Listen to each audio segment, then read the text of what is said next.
Hey there everybody, welcome to today's video.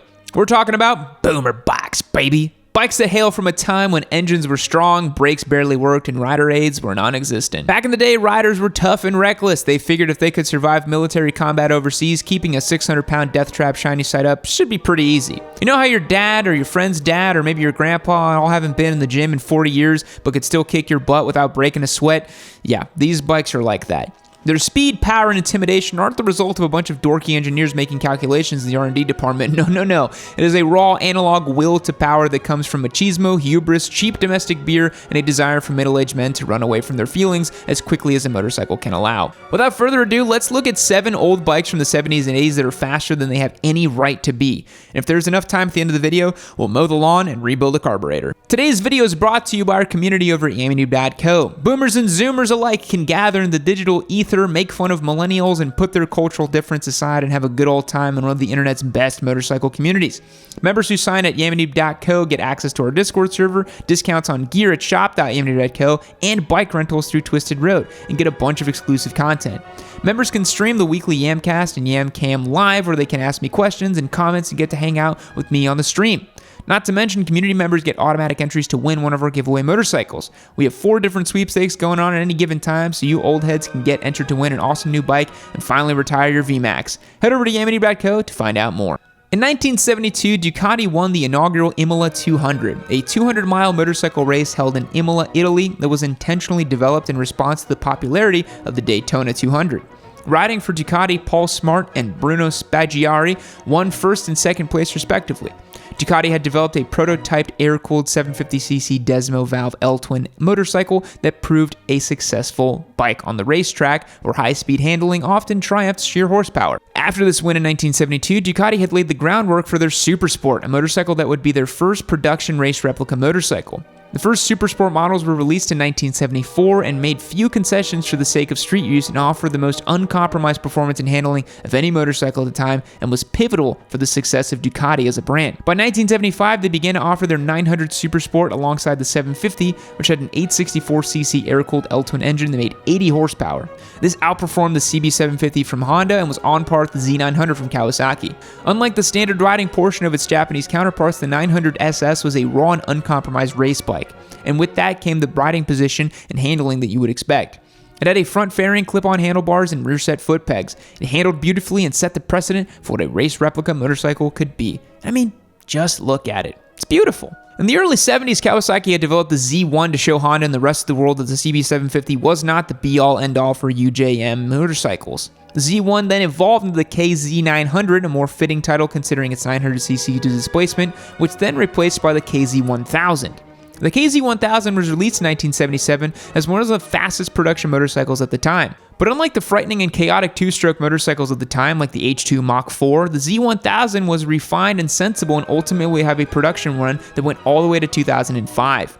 This bike saw many different iterations during its tenure, including a platform as Kawasaki's racing efforts in the late 70s and early 80s. In 1978, a year after its initial release, the KZ1000 had an air-cooled 1015cc inline-4 engine that made a whopping 90 horsepower and a top speed of 132 miles per hour. And a UJM bike. Not doing that.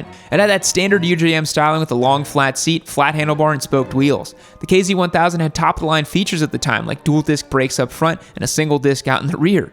Wow, so modern. Riders had the option to purchase this bike with either a chain or a shaft final drive.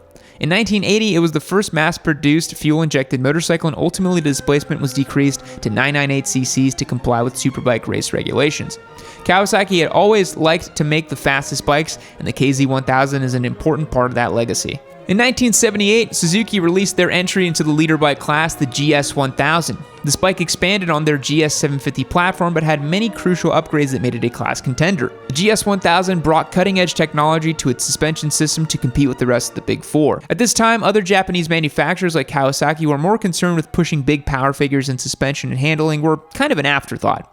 GS1000 riders were able to adjust their air pressure with the forks using a provided air pump and pressure gauge. The rear shocks had preload and damping adjustability, which wasn't super common at the time. The engine displacement was increased from 750cc's to 997cc's, with Suzuki still managing to make the larger engine lighter and smaller in size within the frame. 2 years later, the displacement was increased to 1075, and the GS1100 now made 105 horsepower and 68 foot-pounds of torque. In 1980, the GS1100 had a 0-60 time of 4.3 seconds.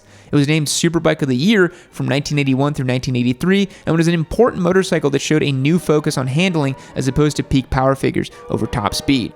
You can't talk about fast boomer bikes and not mention the Honda CBX. The CBX was Honda's screaming 1047cc inline 6-cylinder motorcycle made from 1978 until 1982. The engine was pretty world-class with dual overhead cams and 24 valves, because guess what? It was a 6-cylinder, baby. When it was first released, it was making 105 horsepower and 63 foot-pounds of torque, but otherwise, it was a pretty standard UJM. In 1981, Honda released the CBX-B for the sport touring category, bringing some more creature comforts to the 6-cylinder platform. The CBX-B had a rear monoshock suspension, air-adjustable front forks, and a wind-deflecting front fairing. The CBX did the quarter mile in 11.6 seconds at 118 miles per hour. That's pretty spicy for a motorcycle that hails from an era where people thought sitting too close to the TV would give you brain cancer. Despite the balls-to-the-wall attitude that Honda held with their 6-cylinder machine, the increased manufacturing costs for those 2 extra cylinders left most riders opting for a 4-cylinder leader bike that made similar power with a cheaper price tag.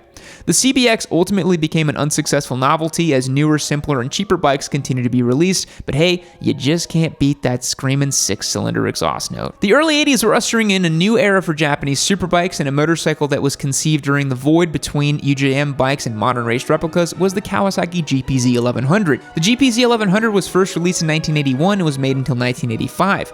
In the prime of its life, this bike had a 1089cc air-cooled 4-cylinder engine that made 120 crank horsepower and 73 foot-pounds of torque, and as a result, ran a quarter mile in just a little over 10 seconds. That's really fast for an old-ass bike. The GPZ featured a closed-loop Bosch fuel injection, which improved fueling and decreased the throttle lag.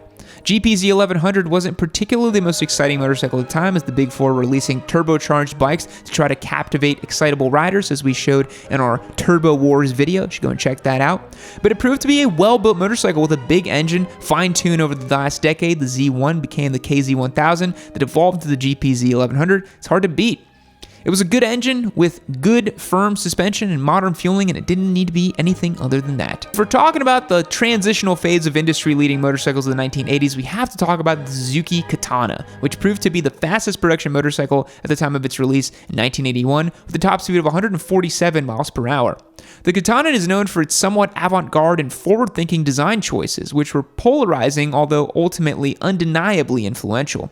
Suzuki hired Hans Muth, who was a former lead designer for BMW, to revitalize Suzuki's brand image, and the Katana was the motorcycle to redefine Suzuki as a manufacturer of contemporary motorcycle. The Katana had an iconic angular frame-mounted fairing that had a sharp aerodynamic look, and the early generations had pop-up headlight too. This bike was in direct defiance of the UJM-style motorcycles that were in vogue over the decade prior. The Katana had the rider sitting within the motorcycle as opposed to on top of it, with clip-on handlebars and higher foot pegs. This motorcycle was based on the GSX 1100 platform, which used an air-cooled 1074cc inline-4 engine, but had modifications to tuning and timing that led to an increase in power. The GSX 1100S Katana made 111 horsepower and 71 foot-pounds of torque, making it more powerful than more innovative bikes like the CBX. The Katana was not only one of the fastest motorcycles of the early 80s, it was a genre-defining and set the stylistic precedence for the Japanese sport bikes that would come after it. A very influential motorcycle with a super cool name. For the last motorcycle today, you might be thinking I'll be talking about the VMAX, the epitome of a boomer muscle cruiser, but I mentioned the VMAX in a recent video, so to keep things fresh, I'm going to mention another muscle-bound boomer bike, the Honda Magna.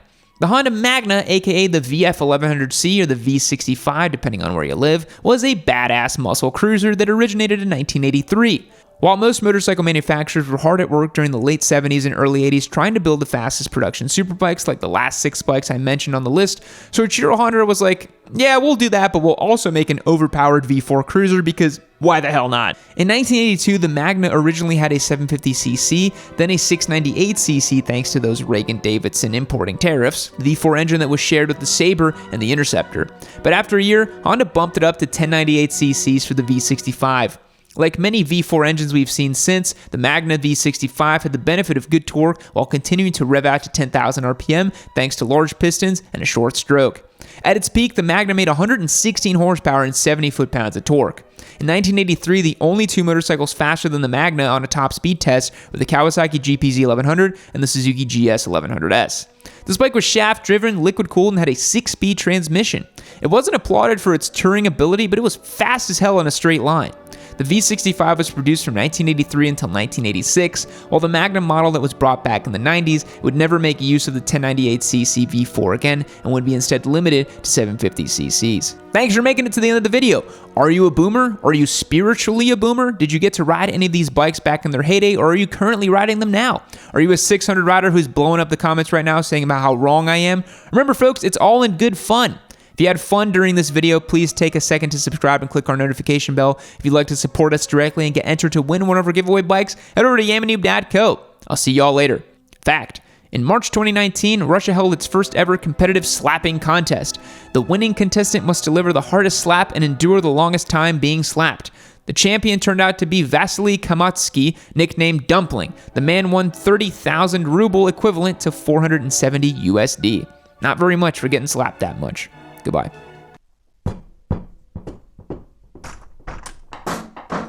Keep watching Yami Noob.